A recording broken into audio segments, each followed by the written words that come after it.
اهلا بيكم في قناة كروشيستا ستايل. فيديو النهاردة ورشة جديدة لعمل مفرش دائري قلوب. تم الاستطلاع على القناة وعلى جروب الواتساب للمتابعة لصورتين من المفارش، ومفرش القلوب كان عليه اكتر تفاعل. انا متحمسة جدا للورشة دي، متأكدة ان انا هشوف شغل فناناتي المبدعات، كل واحدة هتشتغل لي المفرش بلمستها الجميلة زي ما شفت في الورشتين اللي قبل كده. ان شاء الله تم شرح المفرش خطوة خطوة، ازاي كمان تكبري المفرش لاي مقاس انت تحبيه حسب نوعية الخيط اللي انت شغالة بيه ومقاس الابرة. وحتى لو انت مبتدئة هتقدري تنفذي معايا المفرش بكل سهولة. في صندوق الوصف هتلاقيني سايبالك لينك الجروب الاساسي لكروشيستا ستايل على الواتساب ده للمتابعه عامه، وهتلاقيني سايبالك لينك جروب المفارش لمتابعه المفارش اللي انا بنفذها على القناه. يا ريت لو الفيديو عجبك والشرح تدوسي لايك، تكتبي لي كومنت تحت الفيديو عرفيني بتشاهديني من انه بلد وايه رايك في المفرش بعد ما خلص. وكمان لو لسه ما اشتركتيش تشتركي في القناه وتفعلي الجرس علشان يوصلك كل جديد بنزله. اول حاجة هعمل دايرة سحرية. بعد ما اشتغل الدايرة السحرية هرتفع 3 سلاسل ارتفاع، وجنب ال3 سلاسل في الدايرة انا هدخل في نص الدايرة واشتغل 12 غرزة عمود بلفة. بلف خيط على الابرة، انزل في الدايرة اسحب خيط معايا 3 اطراف، الف خيط اخرج من 2 والف خيط تاني اخرج من الاتنين الاخر.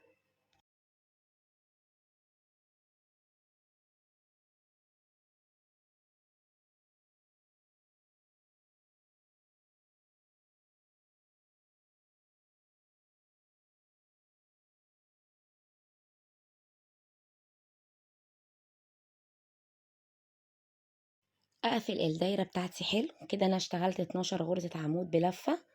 اول عمود انا عملته في السلسله بتاعته من فوق، اول عمود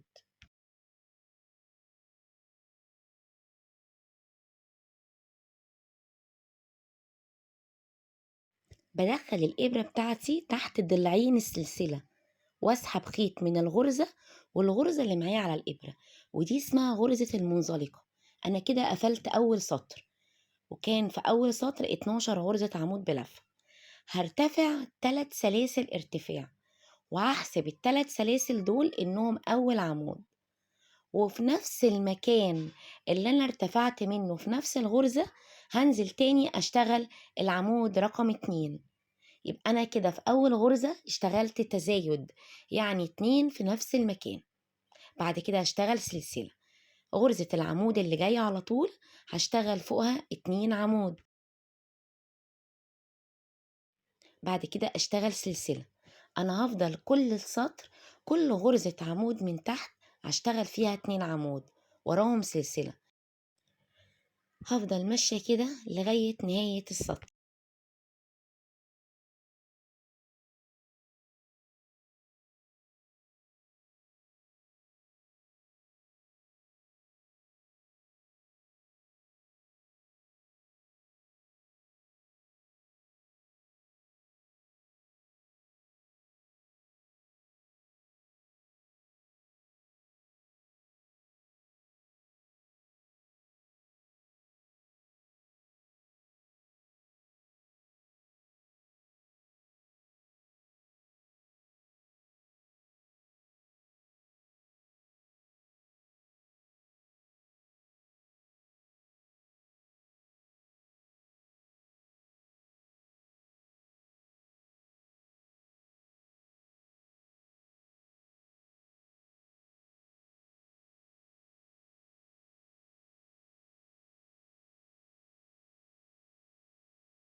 اخر عمود من تحت هشتغل برضو فوق 2 عمود سلسلة اخيرة، واقفل السطر بتاعي فين؟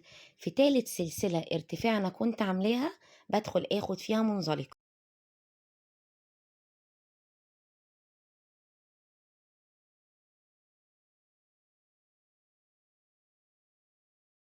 كده انا قفلت السطر رقم 2.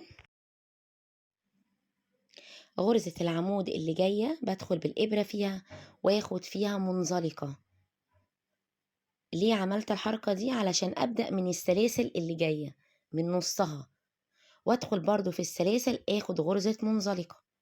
انا هنا الارتفاع بتاعي هيبقى في السلاسل، وهنا هشتغل 3 سلاسل ويعتبروا اول عمود، وانزل تاني في نفس المكان اشتغل 2 تانيين، يبقى انا كده حطيت في الفراغ 3 عمود. بعد ال3 عمود بشتغل سلسلة، واجي على طول السلسلة اللي وراهم من تحت، اللي يعتبر ما بين الاتنين عمود والاتنين عمود في سلسلة. في السلسلة دي انا بنزل اشتغل 3 عمود مع بعض، ورا ال3 عمود سلسلة.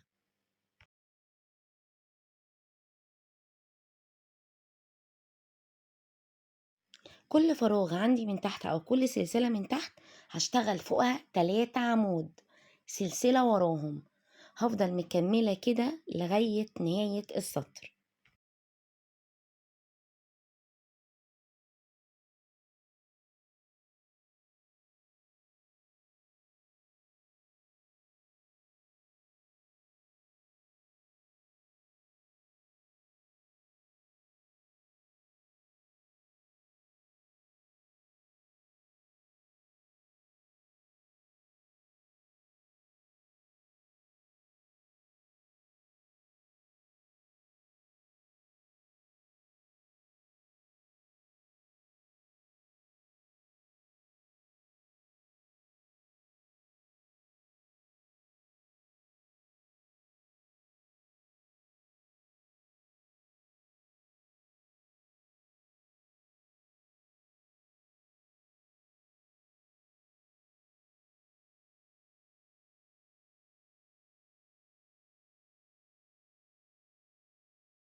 انا كده جيت لغاية نهاية السطر، اخر سلسلة في نهاية السطر مش هشتغلها، السلسلة دي انا هعوضها بقفلة الحشو، فهاجي على تالت سلسلة وادخل بالابرة اشتغل فيها غرزة حشو. طب انا ليه عملت الحركة دي؟ علشان لما اقفل الغرز ابقى في نص السلاسل او الفراغ ده، محتاجش ان انا انام على الغرز بمنزلقات.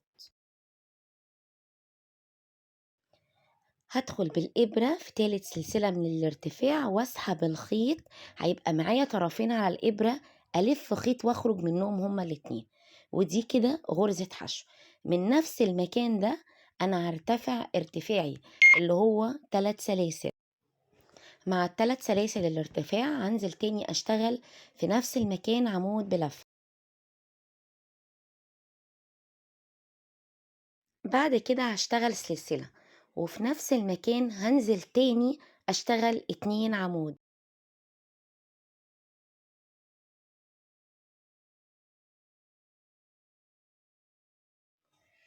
انا هنا بعمل تزايدات علشان المفرش يفضل مفرود معايا. بعد ما اشتغلت الاتنين عمود والسلسلة واتنين عمود بشتغل سلسلة، وارجع في الفراغ الجاي اشتغل 2 عمود وسلسلة، وفي نفس المكان اشتغل تاني 2 عمود بعديهم سلسلة.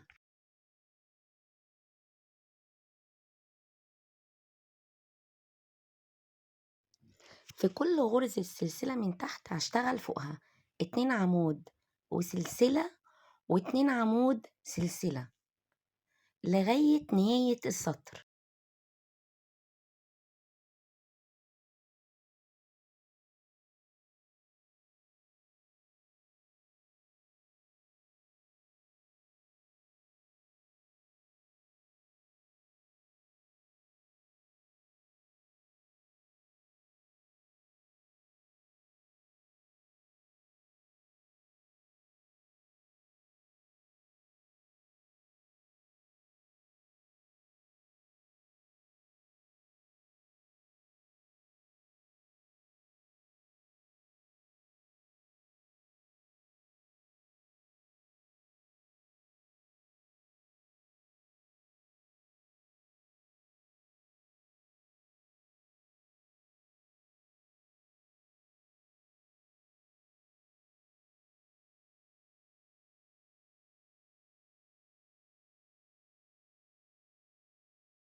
جيت عند نهاية السطر هقفل السطر بتاعي بغرزة حشو.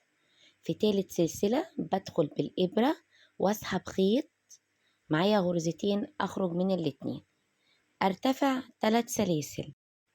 مع ال3 سلاسل هشتغل عمود في نفس المكان، بعد كده سلسلة. في كل غرزة سلسلة من السطر اللي تحت هشتغل فيها 2 عمود. كل غرزة، كل فراغ عندي تحت هشتغل فيه 2 عمود وراهم سلسلة لغاية نهاية السطر.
جيت عند نهاية السطر، بدل ما اشتغل السلسلة هشتغل مكانها غرزة الحشو في تالت سلسلة من الارتفاع.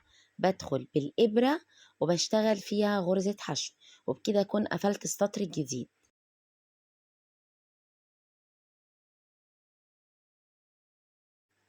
بعد ما قفلت السطر هرتفع 3 سلاسل، وفي نفس المكان هنزل أشتغل 2 عمود. وخلي بالكم معايا من تزايدات السطور. يبقى السطر اللي قبليه كان 2 عمود سلسلة، السطر ده هيبقى 3 عمود سلسلة. في كل فراغ أو مكان كان فيه سلسلة من تحت هشتغل فيه 3 عمود، ورا ال3 عمود سلسلة.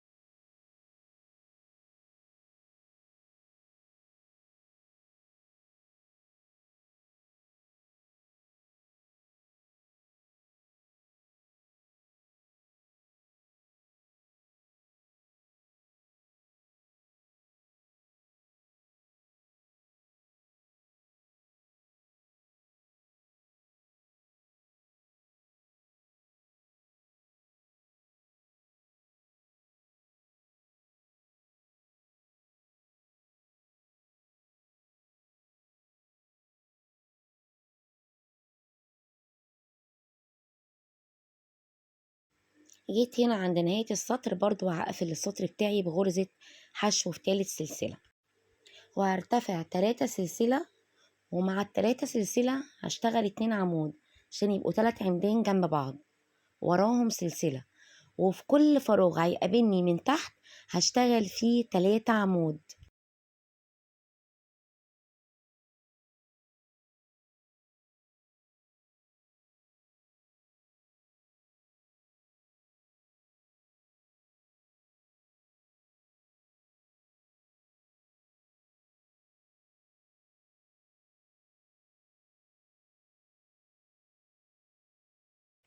بعد ال3 عمود بشتغل سلسلة.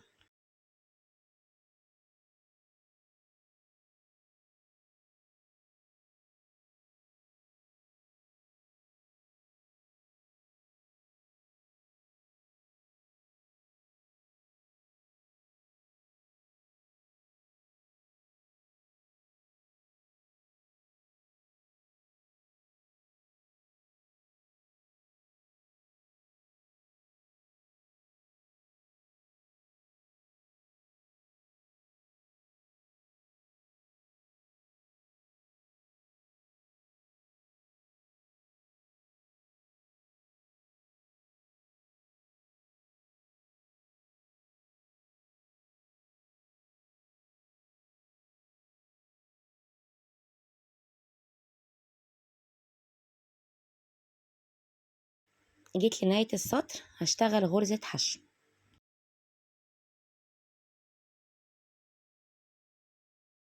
وارتفع 3 سلسلة، وفي نفس المكان اشتغل معاه عمود. بعد العمود سلسلة، وفي نفس المكان انزل تاني اشتغل 2 عمود. انا برجع اكرر السطور بتاعتي. بعد الاتنين عمود بشتغل سلسلة. يبقى انا في كل فراغ هيقابلني في السطر ده هشتغل فيه 2 عمود سلسلة، 2 عمود سلسلة. في كل سلسلة من اللي تحت هشتغل عمودين سلسلة عمودين لغاية نهاية السطر. زي هنا كان السطر بتاعي 3 عمود، فانا اشتغلت فوقه نفس السطر اللي انا بشتغله دلوقتي، اللي هو 2 عمود سلسلة 2 عمود. هفضل مكملة لغاية النهاية.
جيت لنهاية السطر في تالت سلسلة أدخل بالإبرة واشتغل حشو، وارتفع 3 سلاسل ارتفاع، وفي نفس المكان أشتغل عمود. بعد العمود سلسلة، وارجع أشتغل في كل غرزة سلسلة من تحت كل مرة، حتى اللي ما بين المراوح أشتغل فيها 2 عمود وراهم سلسلة، والفراغ اللي جاي أشتغل فيه 2 عمود وراه سلسلة لغاية نهاية السطر.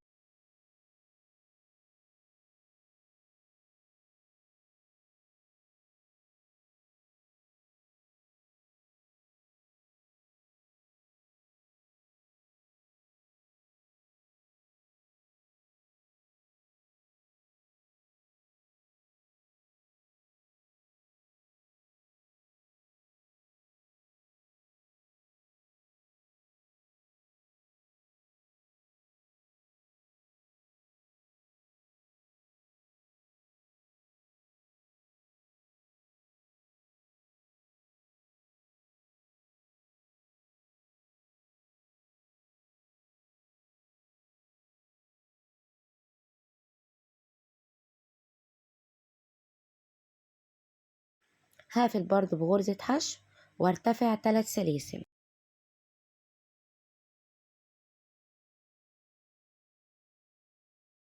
في نفس المكان مع ال3 سلاسل هشتغل عمود. بعد كده سلسلة. انا هكرر السطر اللي قبليه 2 عمود سلسلة 2 عمود في كل فراغ من اللي عندي من تحت هشتغل فيه 2 عمود.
أنا دلوقتي عايزة أكبر تاني، فأنا بعد السطر اللي بتاع 2 عمود سلسلة هرجع أكرر اللي من تحت.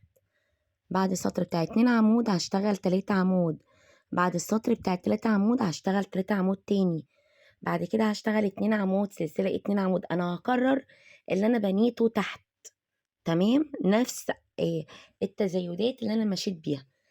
القطر بتاعي في حدود 20 سنتي من غير القلوب، أنا لسه القلوب ما عملتهاش. قفلت السطر وارتفعت 3 سلاسل ونزلت أخدت في نفس المكان عمود، كده يبقى معايا 2 عمود سلسلة. الفراغ اللي جاي على طول 2 عمود سلسلة، والفراغ اللي بعديه 2 عمود، وقف واكون محضرة الخيط اللي انا هبدأ اشكل بيه القلب بتاعي.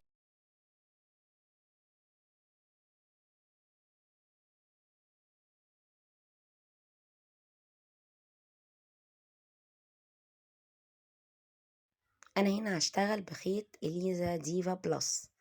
هبدأ اعمل عقدة بداية بالخيط الفوشيا، تمام؟ واخر غرزة عمود انا عملتها بالخيط الاوف وايت، بدخل تحت الضلعين بتوع السلسلة زي ما انت هتشوفي دلوقتي، وابدأ اسحب الخيط الفوشيا، ومعايا الخيط الاوف وايت زي ما هو الحلقة بتاعته انا سايباها. هدخل تحت الحلقتين اللي قدامي دول واسحب الخيط الجديد، اسحبه من الغرزتين.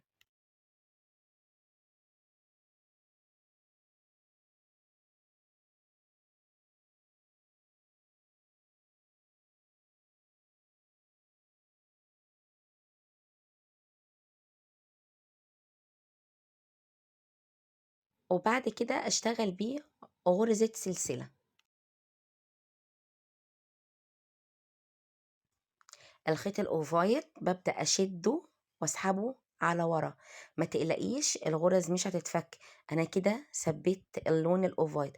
وما تقطعيش الخيط لان انا لسه هرجع له تاني، والخيط الاوفايت هيمشي معايا تحت الخيط الفوشيا. بعد ما اشتغلت السلسلة، لما سحبت الخيط الفوشيا هنزل في الفراغ او في السلسلة اللي جاية واشتغل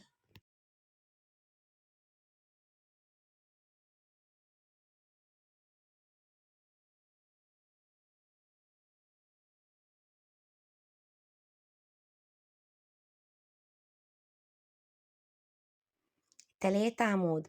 واهم حاجة خلي بالك الخيط الاوف وايت تحت الغرز بتاعتك ماشي معاكي وانتي بتشتغلي.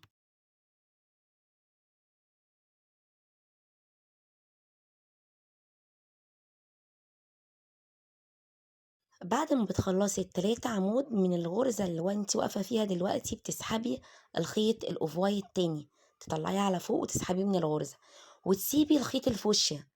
انا هرجع اشتغل بيه تاني، تخلي الخيط الفوشيا تحت الشغل بتاعك وانتي شغالة، خديه من تحت الغرز ورجعي اشتغلي 2 عمود سلسلة مرة، وراهم 2 عمود سلسلة المرة التانية، وراهم 2 عمود، وقفي علشان اسحب الخيط الفوشيا تاني. بتشتغلي العمود الاخير بس اخر مرحلة فيه بتوقفيها، اخر غرزة من العمود الاخير بترجعي تسحبي الخيط الفوشيا مش الاوف وايت. معايا حلقتين على الابرة، برجع اسحب الخيط الفوشيا منهم. خلي بالك انا بسيب الاوف وايت مش بقطعه، ماشي معايا تحت الغرز. بعد ما سحبت اللون الفوشيا بشتغل سلسلة، وفي الفراغ اللي بعد كده برجع اشتغل 3 عمود.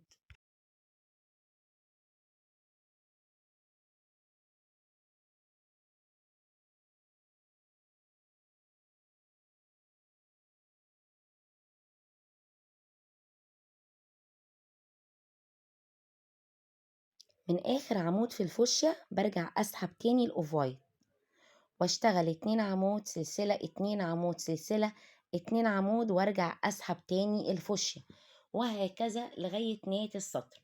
بشتغل 3 مرات 2 عمود، ووراهم على طول بتبقى 3 عمود باللون المختلف لغاية نهاية السطر.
كل ده وخلّي بالِك الخيوط لمّا بتسحبي خيط وبتسيبي خيط، الخيط التاني بيبقى معاكِ تحت الغرز، اوعي تنسيه وما تشتغليش عليه، لإن ده تبادلي، يعني بتسيبي واحد تشتغلي على التاني.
جيت لنهاية السطر واشتغلت السلسلة عادي، وقفلت في منزلقة في تالت سلسلة، وكمان غرزة العمود اللي بعديها أخدت فوقها منزلقة، والفراغ اللي جاي بتاع السلاسل اللي وراه أخدت فيه منزلقة، علشان أبدأ من النص بتاع السلسلة.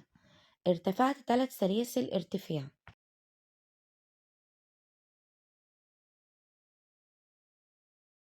طبعا أنا كل ده ماشية بالخيطين، أهم حاجة تشتغلي على اللون الأوف وايت. عملت 2 عمود سلسلة، والفراغ اللي وراهم 2 عمود. العمود الأخير هسحب منه اللون الفوشيا واشتغل بيه غرزة السلسلة، وانزل قبل ال3 عمود في الفراغ اللي قبليهم على طول اشتغل 2 عمود، والخيط الأوفايت معايا تحت الغرز بتاعتي. 2 عمود وفوق ال3 عمود اللي تحت 3 عمود زيهم فوق.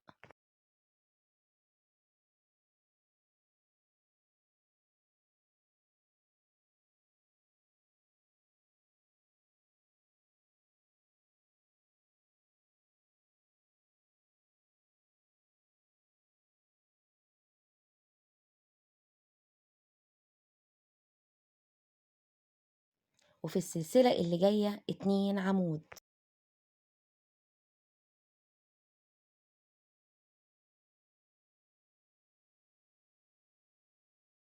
بعد كده بسحب الأوفايت وباخد بيه سلسلة،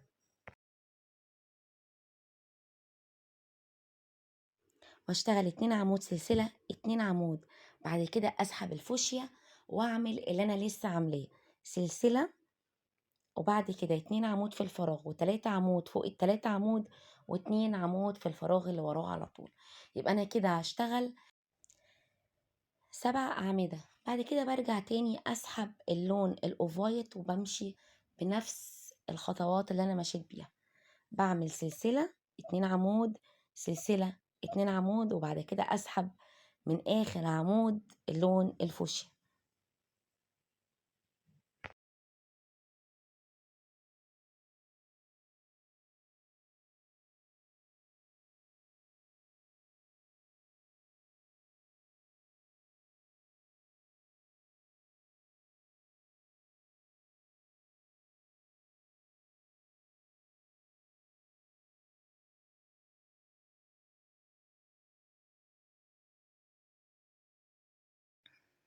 وافضل شغالة لغاية نهاية السطر بنفس الخطوات اللي أنا مشيت بيها.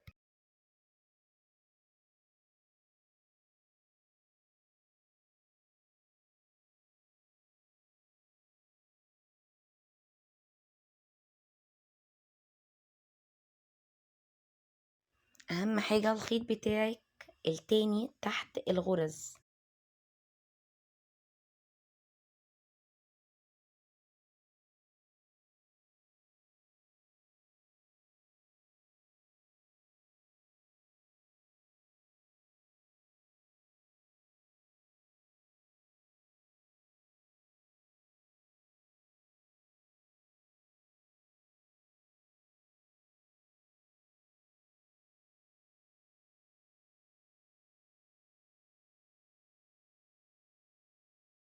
هفضل ماشية لنهاية السطر وأقفل في تالت سلسلة ارتفاع بمنزلقة، واخد العمود اللي وراها كمان منزلقة، وعندي السلاسل منزلقة، وارتفع 3 سلاسل. مع ال3 سلاسل هتشتغلي غرزة عمود، وبعد كده تسحبي اللون الفوشيا في 7 أعمدة من تحت.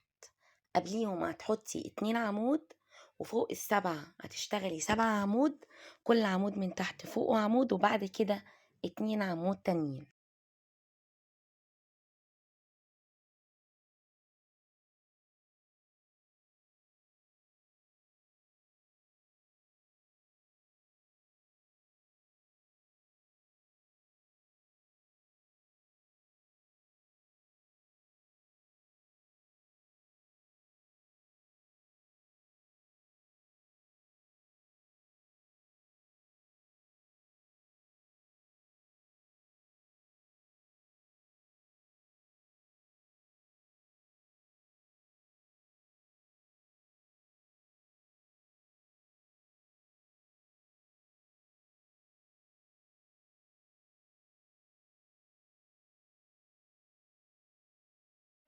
وارجع اسحب اللون الاوفايت واشتغل سلسلة و2 عمود في الفراغ اللي جاي. بعد كده اسحب تاني الفوشيا واشتغل نفس اللي انا عملته، 2 عمود، وفوق ال7 عمدان 7 عمدان، وبعد كده 2 عمود.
امشي لغاية نهاية السطر. هنا جيت لنهاية السطر سحبت الخيط الاوفايت وعملت السلسلة وقفلت بمنزلقة في تالت سلسلة.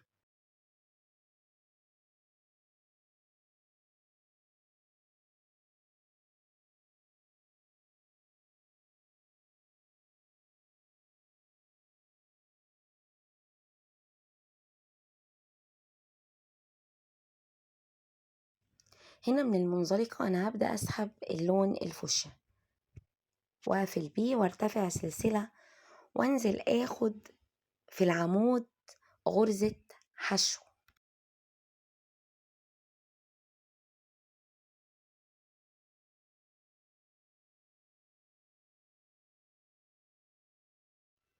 وبسيب عمود والتاني وأدخل على العمود رقم 3، أشتغل في العمود رقم 3 9 أعمدة.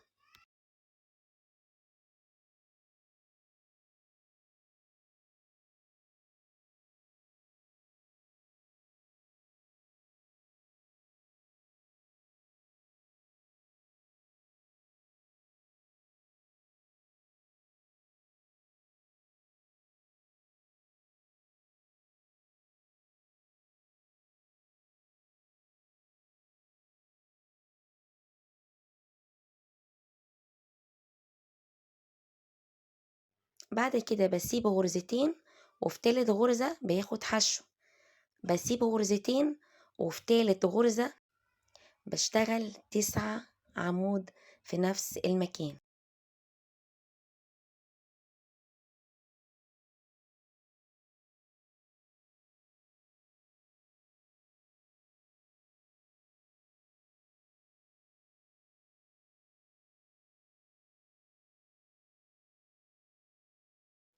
بعد كده بانزل آخد حشو في العمود التاني، بادخل بالإبرة وباخد حشو باللون الفوشيا. الخيط الأوف وايت معايا أنا ما قطعتهوش، أنا هاحتاجه السطر اللي جاي، يعني السطر ده كله هيبقى بالفوشيا. بتسيبي غرزتين من الأعمدة، في التالتة بتشتغلي 9 عمود، بتسيبي غرزتين، في التالتة بتشتغلي حشو، بتسيبي غرزتين، في التالتة بتشتغلي 9 عمود، بنفس الطريقة دي لغاية نهاية السطر.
طب أنا هنا مشيت لغاية نهاية السطر وقفلت الغرز بتاعتي بمنزلقة، هرجع تاني أسحب اللون الأوف وايت، تمام، من عند غرزة الحشو.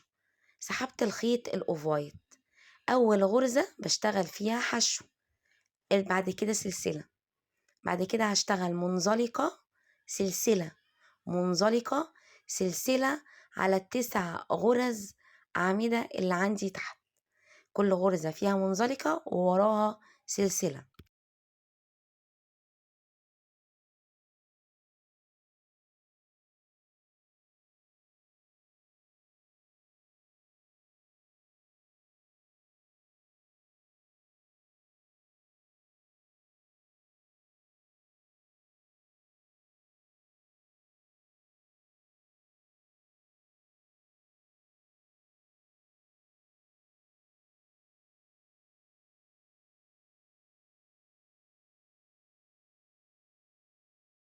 آخر غرزة اللي هي رقم 9 بدخل بالإبرة وباخد فيها غرزة حشو، آخر غرزة من ال9، يبقى أول غرزة حشو وآخر غرزة حشو. تحت الحشو دي أنا هشتغل تحتيها على طول منزلقة، وأول عمود من ال9 اللي جايين هشتغل فيه حشو، بعد الحشو سلسلة، وافضل شغالة منزلقة سلسلة لغاية نهاية ال9 أعمدة.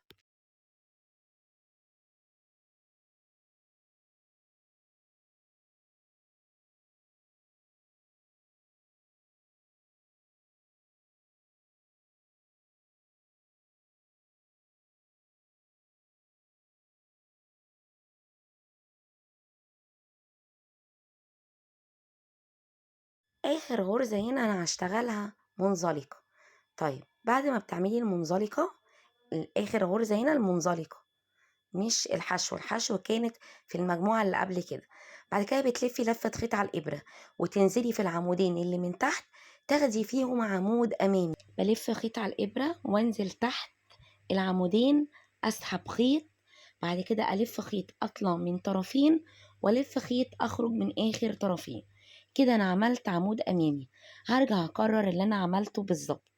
أول غرزة من ال9 أعمدة اللي جايين هشتغل فيها منزلقة، بعد المنزلقة سلسلة واللي وراها على طول منزلقة، يبقى أنا كده هشتغل إيه؟ منزلقة سلسلة منزلقة سلسلة لغاية النهاية.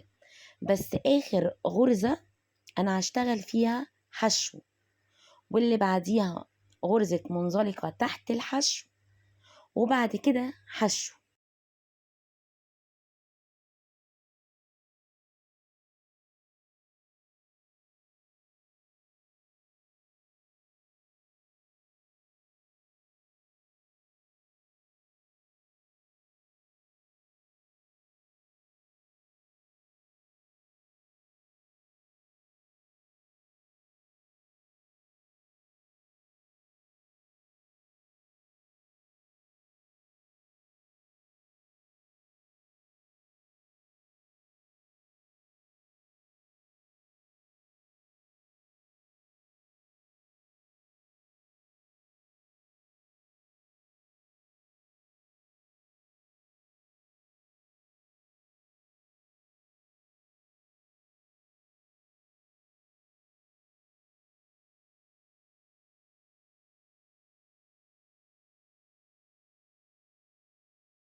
هنا بشتغل حشو، ورا الحشو بشتغل منزلقة، وبعد كده برجع اشتغل حشو تاني وارجع اكرر نفس اللي انا عملته قبل كده بالظبط.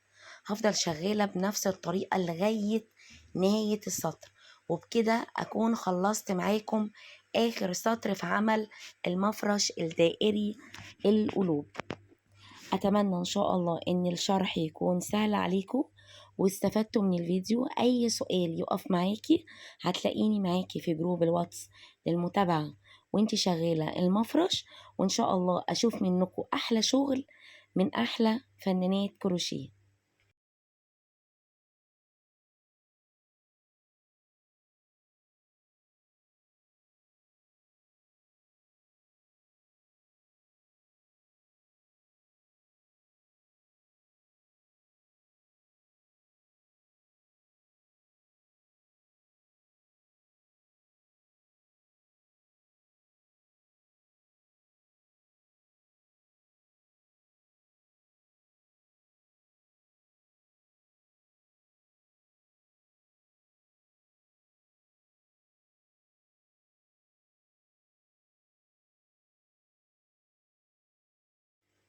تابعيني بقى على المنتدى وكمان الاستطلاعات، لاني الفترة الجاية بأمر الله هنزل برضو شكلين. الشكل اللي هيجيب اكتر تصويت هو اللي هشتغل عليه الورشة الجاية ان شاء الله. ما تنسيش لو استفدتي من الفيديو ان شاء الله يا رب بغرزة او بحرف انا قلته، ما تنسيش تدوسي لايك وتكتبي لي كومنت تحت الفيديو، عرفيني بتشوفيني من انه بلد، وايه رأيك في الشرح، وايه رأيك في المفرش بعد ما خلص. ولو انتي لسه ما اشتركتيش تشتركي في القناة وتفعلي الجرس علشان يوصلك كل جديد. والسلام عليكم ورحمة الله وبركاته.